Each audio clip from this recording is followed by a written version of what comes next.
this. Boy, the lighting is weird today. Breathe, anchor in wisdom, anchor in healing. This is what we do on Sunday mornings.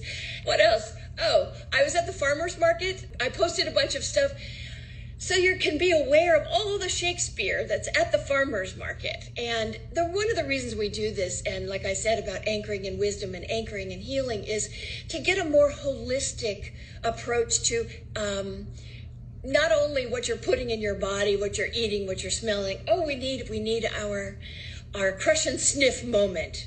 So this mint came from my friend Lisa's garden. She hosted us the other night. And so what all you do, crush and sniff it. As I've said before, the aroma doesn't really come out until you get those. You got to break the leaves a little bit, crush them a little bit. And then the deep breath cleanses your internal organs. And when you add the aroma to it, brightens the brain, brightens the whole system, the mood, all of that kind of stuff. So, it's great to have friends with benefits. If you don't have a live garden yourself, I do have rosemary out in front here, but I also got a rosemary plant for my birthday, which I love. And this is a great one to overwinter. And it helps your memory, remembering all those lists for the holidays. We will get to the line of the day. And the other thing that I wanted to talk about is tomorrow is a new moon. So we often wait until New Year's to set our intentions for the next year. But this has been such a crazy year. You might want to get a jump on it. I know some people are very keen to have 2020 be over, but you can't say it wasn't interesting. So new moon tomorrow is a great time to set intentions. So the line of the day is, if all the year were playing holidays, to sport would be as tedious as to work. And that's from Henry IV, Part 1. Prince Hal says it. And basically it's saying, if ever, people say, oh, I wish every day was Christmas. And that's mostly because, hopefully, for the warm feelings and the family get-togethers, if we can do that this year, and appreciation and having fun. Christmas in the Renaissance, particularly the Elizabethan Renaissance, was not so much a holy time as it was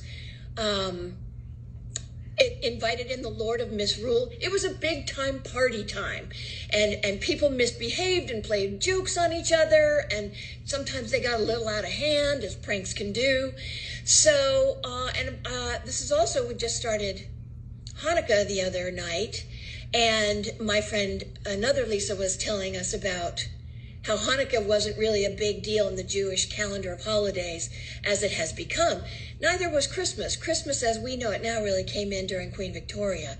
So, get your party games ready. Get your Shakespeare quotes ready. One other thing about Shakespeare quotes, I was trying to get my nephew while he was here to learn, commit a few lines to memory, because frankly, it's crazy that somebody I'm related to can't quote one line of Shakespeare. Historically, that wouldn't be, people would not they would not believe that. People in historical times, I always explain, they go, oh, well, this person knows this person, so they must have done this or they must have done that. Not true. But anyway, he said his friends would make fun of him. And I thought about that, and I texted him later, never cave to ignorance. This helps you. Shakespeare helps you sharpen your brain synapses. As I've mentioned before, my mom has dementia. So, we eat healthy food to keep our bodies healthy so we don't have to go to the doctor or the hospital or get COVID or any of that stuff. And you feed your brain to keep that healthy as well. So with that, we're going to jump to another friend, Drew, because I only have friends and relatives who have all the same names. Speaking of memory and rosemary. So he is a member of a group called Shakespeare with Benefits that did a COVID benefit and entertains people in bard-based skits and sketches and musical numbers and all that kind of stuff. But he also happens to be an expert in Metheglin. What is Metheglin, you might ask? Well, it's in Shakespeare, so that's why we're doing it. There's a lot of different drinks in Shakespeare, wassail, posset, beer, of course. But we're going to be looking at metheglin because it's so unknown and so unusual. So there he is. I'm going to wave. Hello. It worked. Okay. So let's talk about metheglin. Yeah. What first?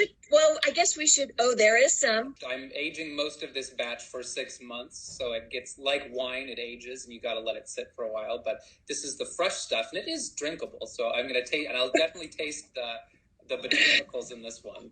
So I'll. Okay. You say that like with that little tone in your voice, like it is drinkable. Yeah. Well, I say that because I also made something that's not drinkable. Okay. Which I can talk about later if it comes up. Okay. Well, so saying that, first of all, you mentioned botanicals. Mm-hmm. So let's explain, first of all, what metheglin is. It's in 2 plays. It's in Merry Wives of Windsor and Love's Labour's Lost. Yeah. So, and it usually, I don't know, would you say that it usually gets cut? I mean, most Shakespeareans don't even know about it. I posted that Shakespeare Book of Lists, and I said to you, and it's also on our Instagram page, and it's not even in there. Yeah. I think it's just because you come across a word, and they're also part of jokes. Most of these things that are sort of contemporary things that you see in everyday life, whether it's a food or a drink or something. If it's a joke, it seems expendable. It's like if it's got nothing to do with the plot, and I don't understand what it is, just cut it. I don't know because I've never cut Love's Labour's Lost, so I've never come across that. But I assume it's either cut or it's glossed over, and people just ignore it because it sounds weird. So you're just like, oh. Well, and that's an important point. I mean, one of the reasons I did this is because people gloss over a lot of this stuff and they don't know what it means. And you had said, I had asked you prior to what herbs you put in metheglin or all of them, and so you said. Rosemary was one, right? Yes. Rosemary. And I should have brought my herbs in. Is mint in one? Mint is not in these, unfortunately. Okay. Ginger. There we go. Oh, and I have a ginger plant in New York. So we'll have to go do that. This is organic ginger, which I'm not really sure. And clove, which I brought a huge bowl of, and no, can't find. And no. And the other one I didn't have, but I'll show you in the book, is caraway. Yes. So caraway has a bit of a mystery around it, and I do write about that in the book and in the midst of a paper about it. But it's hard to find. Do you just use caraway from the spice shelf at the grocery store? Yeah, caraway I find there's a lot of herbs that grow here, but caraway is one of those that I actually saw in a seed catalog caraway, but it's sort of big. It's like dill or fennel. It sort of grows like these big old. It's related to carrot, actually. They're all the same, but they grow so big and stuff. So it's hard to find a place for the garden unless you have like a big roving. It's even on the same page as carrot. Yeah. You're on the same page. Yeah. Puns galore this morning. Anyway, okay. Yeah. So caraway's from the store.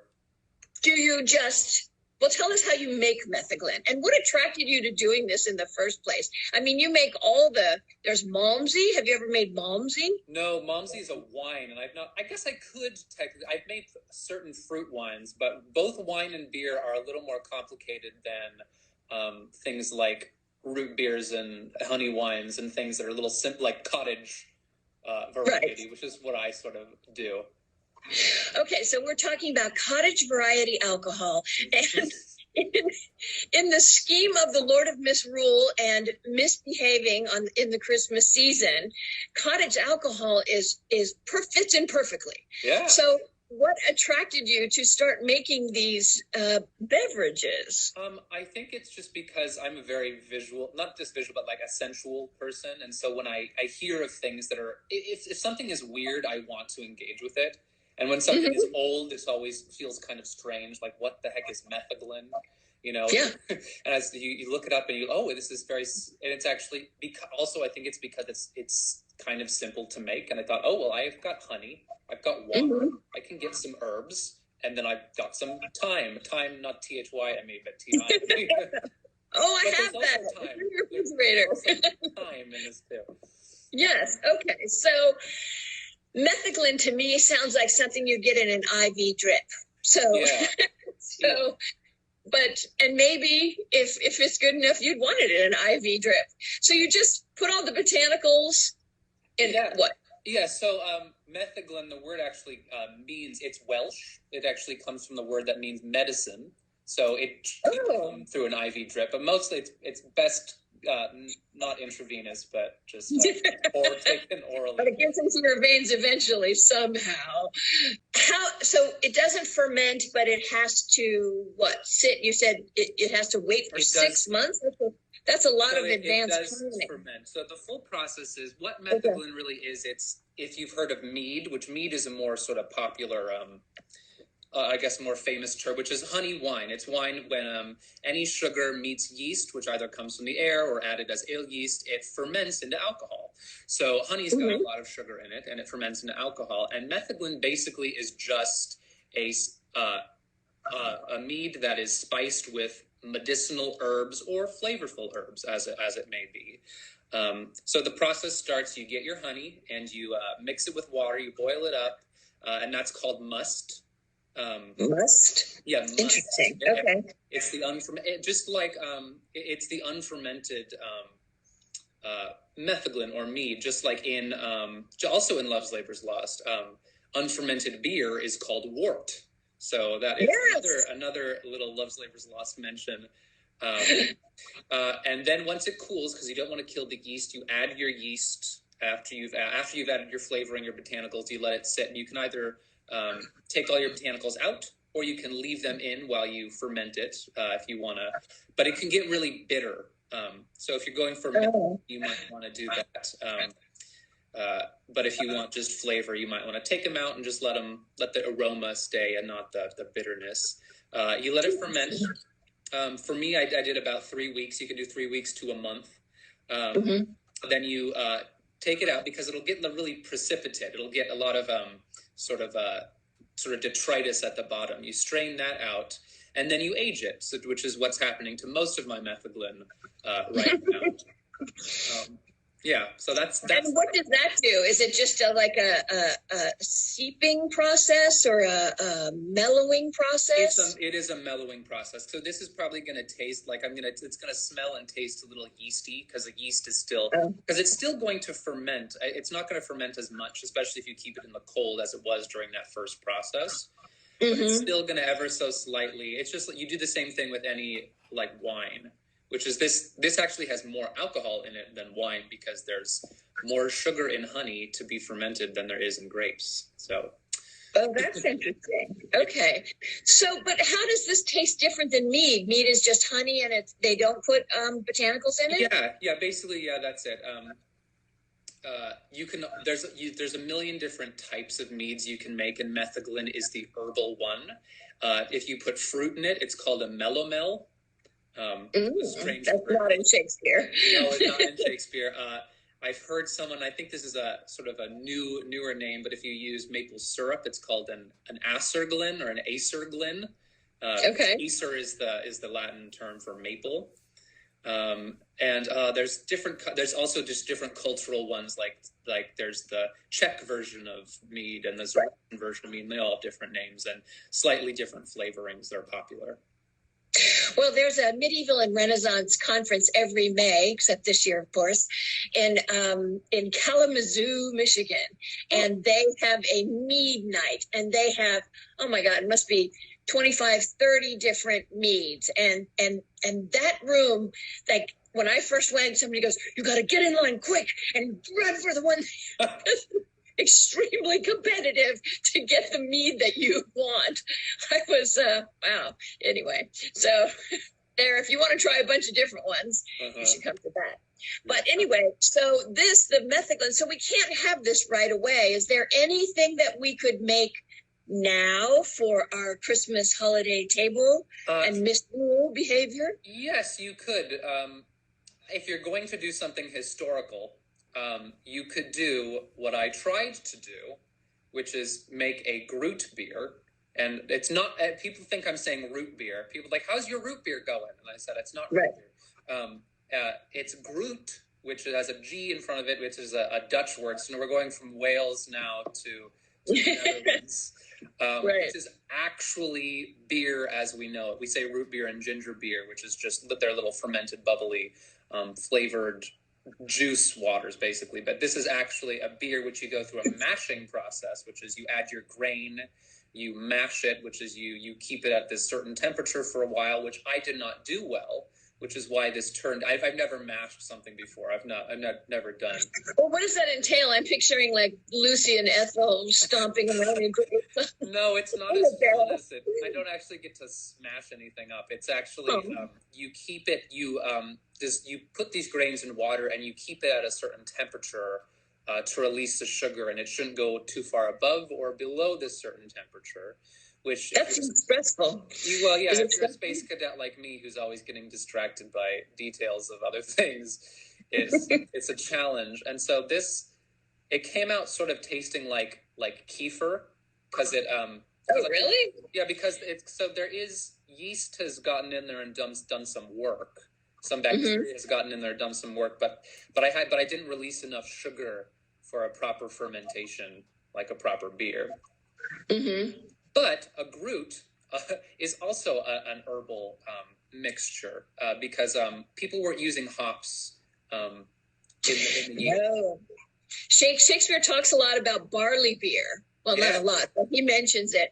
And so I think that's something people are often surprised about, that there isn't any hops. There aren't any hops in Shakespeare, but it's made from grain at this point for them. And that's why they started importing beers and wines and went, hey, this is better than ours. And then in Germany, eventually, it became the law. You can only add hops, barley. So there's a 4-ingredient thing, and you weren't allowed to add any sort of the cottage people's herbs that people were doing everywhere.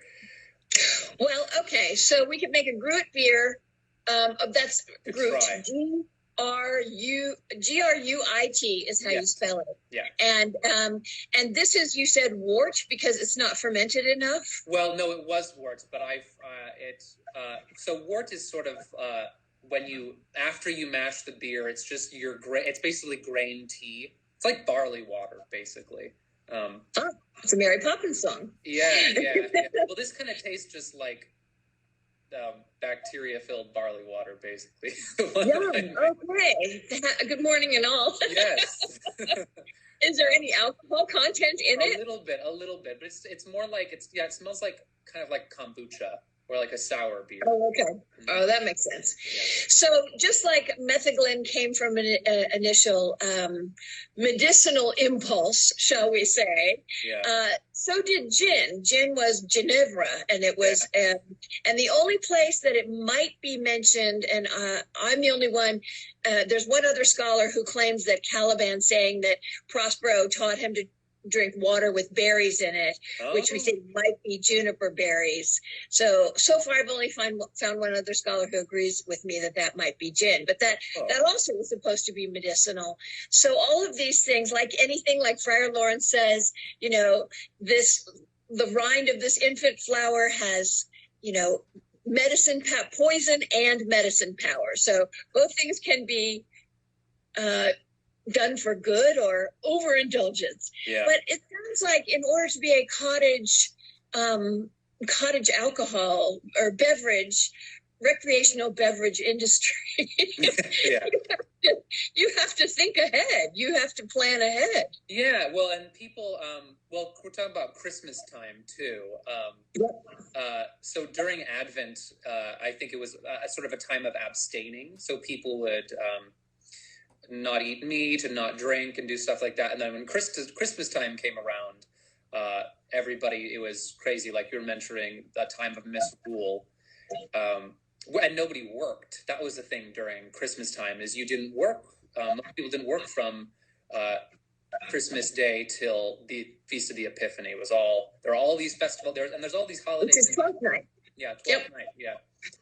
Well, when we are all back and able to gather and see each other again, we'll add this to our list of talks, and maybe we can come in person with a whole range of the Shakespeare beverages. Drew and I have often talked about having a historical drinkery. Yeah. So that's on the books, on the plans, somewhere, somehow, someday. We're going to do that. So let's have a little sip of you're going to have to be our taster. Yes. The groot, the metheglin. My groot is a mixture of herbs. And so there's a lot of sweet marjoram in there, which you think you'd smell and see, and I don't. It's been fermented away. I can really smell it if I'm sort of imagining it. Marjoram has such a flowery smell. It reminds me of something that would go in an IPA, because could be so. Yeah, that's what people use. That was their flavoring and bittering agent, were all these herbs that grew around your home. And if you're in England, you've got marjoram, you've got rosemary. That's right. Thyme. Yeah, thyme. Yeah. Okay, and what about the metheglin? All right, let's do the metheglin now. Ooh, it smells better. Okay. It's more pungent. It's like I said, it smells a little yeasty because it's pretty fresh.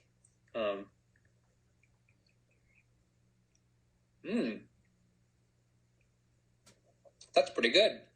Okay. It's sweet and effervescent, and it definitely tastes like there's ginger in there. I'm not getting the caraway, which is disappointing to me.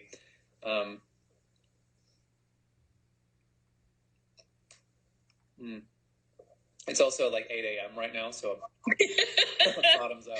Well, it's Sunday, It's Sunday, that's true. Brunch or, it's noon somewhere. Days of the week in this day. I know. That's true. Hardly at all. I'm just going to go back to our line of the day. This is, if all the year we're playing holidays, to sport would be as tedious as to work. So we're lucky for the balance. Yeah. So thank you, Drew, so much for joining us. And I can't wait to have a historical drinkery thing in person. That would be amazing. In real life. What is that? Yeah. Anyway, okay, everybody. See you next week.